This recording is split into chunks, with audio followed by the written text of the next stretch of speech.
Bonjour, je traduis pour Joy Axelson. Et dans cette session, on va voir les informations de base de Joël. Donc dans ce livre, il est question de sauterelles. Et je ne sais pas si vous avez déjà été pris dans un nuage de sauterelles, mais essayez de vous imaginer. Vous avez des sauterelles qui volent partout, qui rentrent par les portes, par les fenêtres, vous en avez dans les cheveux. Elles entrent dans vos chaussures, dans votre nourriture. Elles rentrent dans votre lit. Et elles font beaucoup de bruit avec leurs dents quand elles mangent.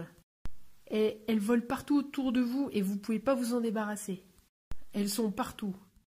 Et ça, c'est ce que les lecteurs d'origine très probablement ont expérimenté au premier chapitre. Ou peut-être que c'est ça en tout cas. Ils viennent de sortir d'une invasion de sauterelles et tout est détruit. Le pays, les champs, l'économie, tout est détruit. Il n'y a même plus assez de nourriture pour les animaux sauvages. Et même les prêtres ne peuvent plus faire les sacrifices parce qu'il n'y a plus d'animaux pour les sacrifices. Donc tous les aspects de la communauté sont affectés par cette plaie. Et donc Joël leur amène cette image en leur disant « Mais regardez ce qui se passe. À cause de vos péchés, Dieu a amené le jugement. Et donc vous devez vous repentir. » Et donc maintenant j'aimerais vous montrer une vidéo de Fox News qui est sur YouTube et qui va vous donner un peu plus d'informations sur les sauterelles.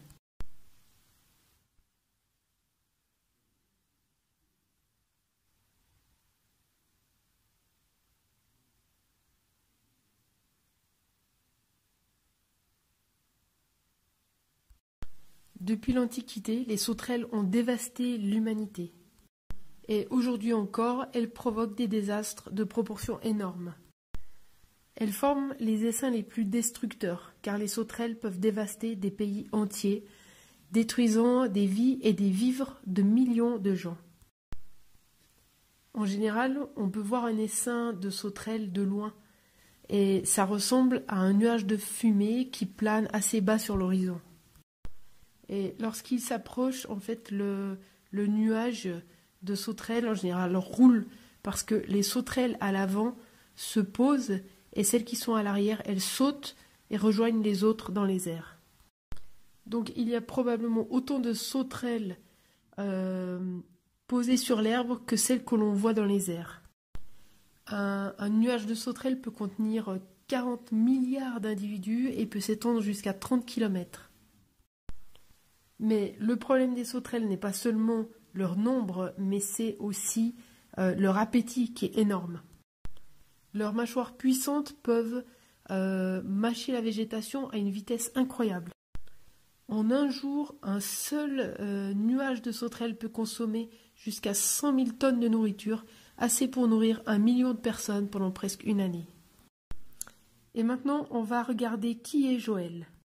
Son nom signifie « l'Éternel est Dieu ». Mais il ne nous donne aucune autre information sur lui-même. Il nous donne le nom de son père, mais il n'indique pas sous quel roi il a prophétisé, comme les autres prophètes.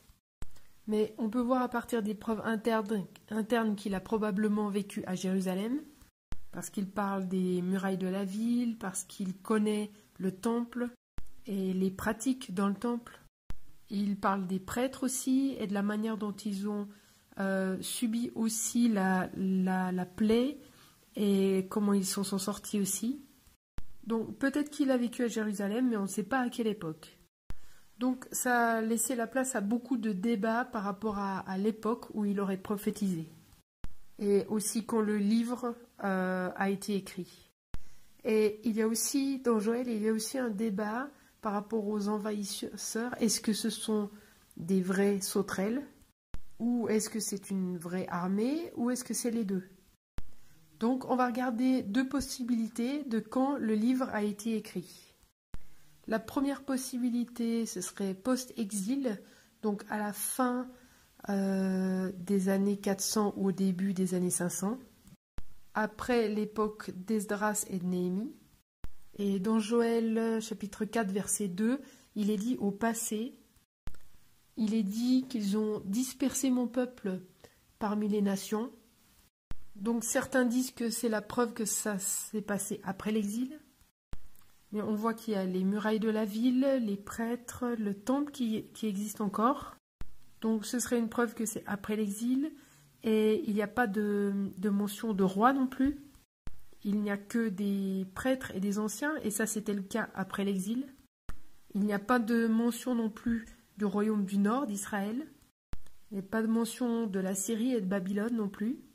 Donc certains disent que c'est aussi une preuve que c'est après l'exil. Et il y a aussi une mention des Grecs qui sont venus au pouvoir plus après l'exil. Donc maintenant on va voir des preuves possibles pour avant l'exil. Et on va voir 3 possibilités. Et donc ça pourrait être à l'époque de Joas, en 835 avant Jésus-Christ environ, ou pendant l'invasion de Sennachérib en 701 avant Jésus-Christ, ou pendant l'invasion babylonienne en 587-586. Et donc les raisons pour cela, de nouveau, c'est parce que le temple et les prêtres sont mentionnés, et le temple et les murailles de la ville sont encore là. Elles n'ont pas encore été détruites par les Babyloniens, mais il n'y a pas de mention de roi, donc certains pensent que c'était pendant la période de la jeunesse de Joas, quand il était trop jeune pour régner, dans 2 Rois 11-21, ou peut-être en 587-586, quand il n'y avait plus vraiment de roi, mais que Jérusalem n'avait pas encore été détruite. Et il n'y a pas de mention non plus du royaume du Nord, donc ça voudrait dire qu'Israël est déjà parti en exil. Et il y a la question des Grecs qui sont mentionnés, mais certains disent qu'il y avait une relation bien documentée entre les Grecs et les Assyriens. Par exemple, ils sont mentionnés dans des écrits du roi Sargon, vers le 8e siècle avant Jésus-Christ, et donc ça pourrait être une preuve aussi d'une date pré-exil. Voilà, mais libre à vous de choisir quand vous pensez que ça a été écrit. Pour l'auditoire, certainement que c'était Juda, parce qu'il est question du temple, des prêtres, de Jérusalem. Et il semble que le royaume d'Israël était déjà parti en exil. Les thèmes possibles dans Joël, l'un d'eux c'est le jugement, avec l'expression « le jour de l'Éternel ». Joël ne mentionne aucun péché en particulier, ni d'idolâtrie. Il parle simplement de jugement et aussi de restauration, bien sûr. Et il parle du jour de l'Éternel. L'idée du jour de l'Éternel, c'est l'idée que Dieu protège son peuple, il les bénit, et il est sur son trône pour amener le jugement sur le monde. Et que les nations reçoivent le jugement à cause de leurs péchés, leur révolte contre Dieu. Un prophète utilisait cette expression, le jour de l'Éternel, pour désigner 2 sortes de jugements. Soit un jugement historique sur une nation spécifique, ou le jugement universel de la fin des temps. Un autre thème, c'est la repentance. C'est une idée qui revient plusieurs fois dans le livre. Joël les appelle à se lamenter, à jeûner, à prendre le deuil, à se tourner vers Dieu, dans l'espoir que Dieu leur fasse grâce et qu'il ait compassion d'eux. Dans l'espoir que Dieu les restaure et leur pardonne, mais aussi qu'il leur épargne des jugements futurs. Donc maintenant la question, ces envahisseurs, est-ce qu'ils sont réellement des sauterelles ou est-ce que c'est une armée ou est-ce que c'est les deux? Donc on va regarder les arguments pour ces 2 options. Donc tout d'abord on voit les références pour les vraies sauterelles dans la Bible. Donc on voit dans Amos, l'Apocalypse et Proverbes. Les plaies de sauterelles ont lieu tout le temps autour du monde. Dans Joël 1, 4 à 7 et 2, 2 à 9, on voit vraiment la description du comportement des sauterelles. Dans Joël 2, 20, il est question que son infection, sa puanteur va s'élever. Et c'est le cas quand des sauterelles meurent et quand elles se décomposent, elles sentent très mauvais. Dans Joël 2, 23, il est question de la pluie qui arrive. Et les plaies de sauterelles s'arrêtaient toujours quand la pluie se mettait à tomber. Et les sauterelles font partie des malédictions de l'Alliance. On le voit dans Deutéronome 28, les versets 38 et 42. Voilà, maintenant on va voir les arguments en faveur que les envahisseurs seraient uniquement une nation ou une armée réelle. Il y a plusieurs passages dans la Bible où les armées sont comparées à des sauterelles. Par exemple dans Juges 6, 5 ou 7, 12, Jérémie 46, 23, 51, 14 et 27 et Naoum 3, 15. Et il y en a encore d'autres. Dans la Bible, les sauterelles sont une image utilisée pour décrire le jugement. Et les sauterelles sont mentionnées seulement 2 fois dans Joël. Et dans Joël 2,20, il est parlé de nations du Nord, que Dieu envoie le jugement depuis le Nord. Et ça, il en est question aussi dans d'autres livres prophétiques.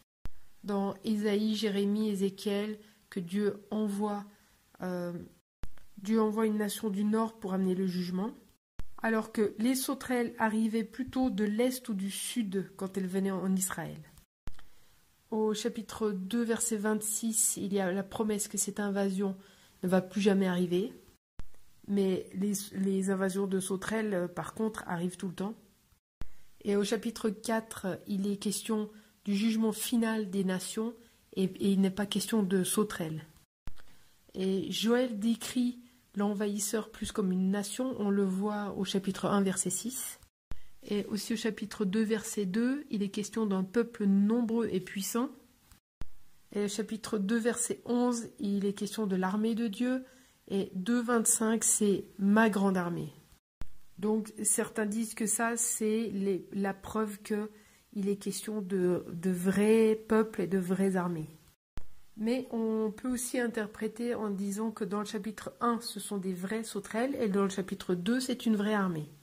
Et si c'est cette interprétation qui est vraie, alors ça s'appellerait de la prophétie progressive. Donc si vous pensez que c'est seulement des sauterelles au chapitre 1 et 2, alors vous pouvez le dater soit pré ou post-exil. Mais si vous pensez que c'est une vraie armée, alors ce sera daté avant l'exil, parce qu'alors il s'agirait des Assyriens ou des Babyloniens. Et si vous pensez que c'est à la fois des sauterelles et une vraie armée, alors ce sera quand même daté avant l'exil, parce qu'il s'agit des armées des Assyriens et des Babyloniens, qui viennent du nord. J'aimerais terminer en parlant encore des sauterelles. Elles peuvent mesurer 6 cm de long. Elles peuvent voler jusqu'à 18-19 km/h, avec l'aide du vent aussi. Elles peuvent parcourir entre 50 et 100 km en un jour. Elles peuvent voler jusqu'à 200 mètres de haut. Elles peuvent dévorer un champ en quelques heures. Elles sont des millions d'individus par essaim et elles sont dans des nuages tellement serrés qu'on dirait qu'il fait nuit. Et leur bruit peut être entendu jusqu'à 9 km de distance. Donc le fait que Joël utilise cette image des sauterelles, ça devait vraiment remuer les lecteurs d'origine pour leur dire que c'était vraiment important qu'ils se repentent et qu'ils reviennent à Dieu. Voilà la fin de cette première session.